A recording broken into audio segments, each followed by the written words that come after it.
بسم اللہ الرحمن الرحیم۔ السلام علیکم ناظرین، وہ مغل شہنشاہ جس کی حکومت ایک خواجہ سرا نے چلائی، مغل شہنشاہ محمد شاہ رنگیلا خود سے پہلے 3 صاحبان اقتدار کی طرح کمزور حکمران تھے۔ ان کی وفات 1748 میں ہوئی تو ان کے اکلوتے بیٹے احمد شاہ بہادر مجاہدین ابو النصر 22 سال کی عمر میں تخت نشین ہوئے۔ ایوریٹ جینکرز کے مطابق محمد شاہ نے کابل، نادر شاہ اور کٹیر روہیلا کے ہاتھوں گنوایا تھا۔ کئی دیگر صوبے آزاد ریاستیں بن گئے تھے۔ احمد شاہ، جنہیں صفدر جنگ کی سربراہی میں مغل امراء کی ایک جماعت نے تخت پر بٹھایا تھا، جوانی کے باوجود اپنے والد سے زیادہ مضبوط نہ تھے۔ اقتدار یا جنگ کے لیے احمد شاہ کی تعلیم ہوئی تھی، نہ تربیت، ہوتی بھی کیسے۔ مورخ جادو ناتھ سرکار اپنی کتاب مغلیہ سلطنت کا زوال میں لکھتے ہیں کہ شکی مزاج اور کنجوس والد نے انہیں دلی محل کے ایک کونے تک محدود رکھا۔ وہ حرم کی خواتین، عدم توجہ، عسرت اور والد کی ڈانٹ ڈپٹ میں بڑے ہوئے۔ انہوں نے خود سے پہلے تخت کی ورثاء کی طرح کسی فوج کی کمان نہیں سنبھالی تھی۔ انہیں نہ تو اتنا وظیفہ ملتا کہ عموماً راحتوں میں رہ سکیں، نہ انہوں نے چوگان جانوروں کی لڑائیوں اور شکار جیسے شہزادوں کے کھیل کھیلے۔ یوں بڑے ہونے پر وہ کند ذہن، نرم ہو، بے وقوف نکلے۔ اپنی شخصیت تو تھی ہی نہیں، کوئی اور جیسے اور جدھر چاہے ہانک سکتا تھا۔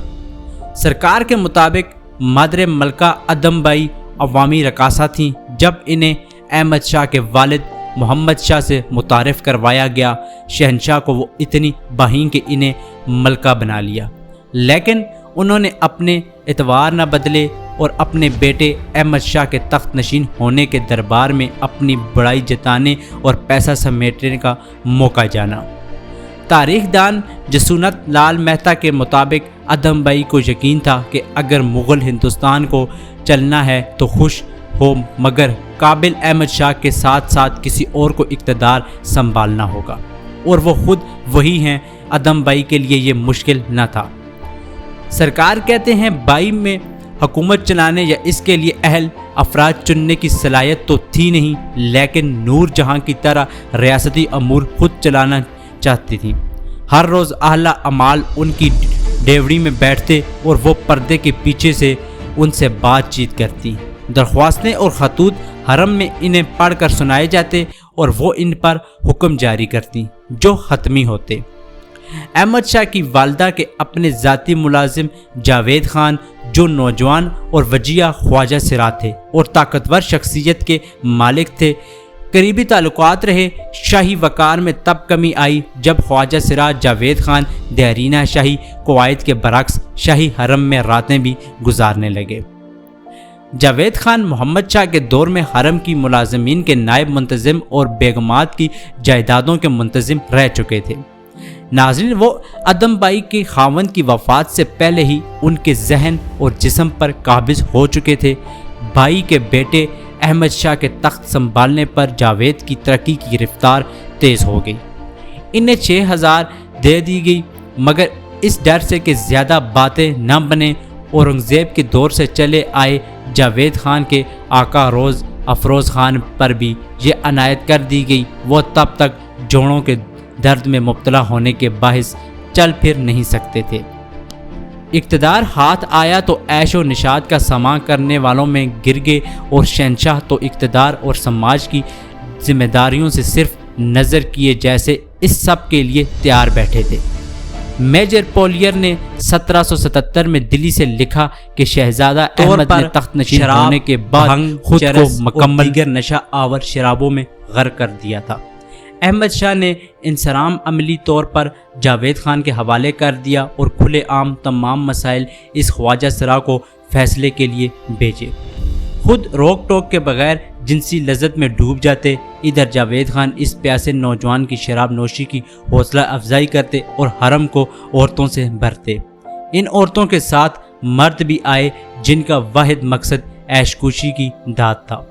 انہوں نے لکھا ہے کہ رفتہ رفتہ شہنشاہ کا ذہن فحش مزاج افراد کی صحبت میں رہنے کو مائل ہو گیا۔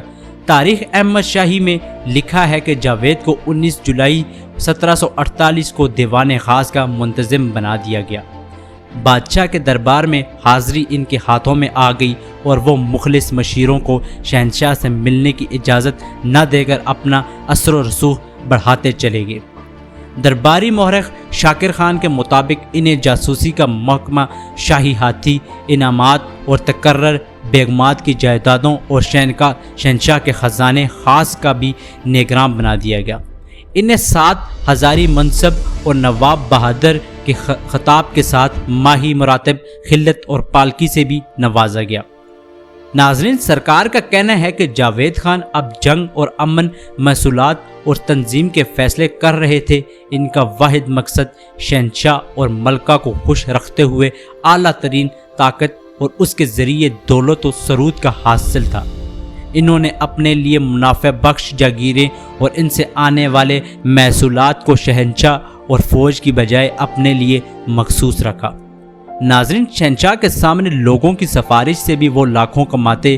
تاریخ احمد شاہی کے مطابق جب شہنشاہ ان کے معاملات کو جاوید کے تابع کرتے تو امراء کو یہ بات بہت کھلتی تھی۔ اس نفرت کو جواب میں جاوید نے ان سے بے اعتمادی برتتے اور درمیان درجے کے امراء کو زیادہ عزت اور عہدے دیتے۔ نتیجہ یہ نکلا کہ بادشاہ تاج کے موروثی وفاداروں سے دور ہوتے گئے۔ اخلاقی انحطاط کی رفتار بڑھتی گئی اور احمد شاہ کے اقتدار کے دوسرے سال کے اختتام پر انتظام و انصرام کمزور ہو چکا تھا۔ ریاست کے ستون ہر روز منتزل ہوتے۔ شہنشاہ نے کبھی اپنی مملکت کا پوچھتے نہ سپاہ کا نہ خزانے کا۔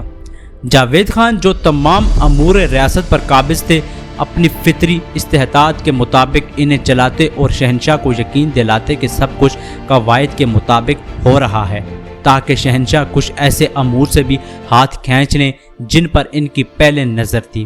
شہنشاہ لذت میں ایسے مگن ہو گئے کہ پورا ایک کوس علاقہ خواتین کے لیے مخصوص کر دیا اور شہنشاہ اس آرامگاہ میں ان کی صحبت میں 1 ہفتہ یا 1 مہینہ گزار دیتے۔ بات اتنی بڑی کہ شاہی دربانوں جنہیں 1 سال سے زیادہ عرصہ سے تنخواہیں نہیں ملی تھیں اور نہ ہی شہنشاہ یا ان کے کسی منتظم نے ان کی داد رسی کی تھی، نہ ایک منظر ترتیب دیا۔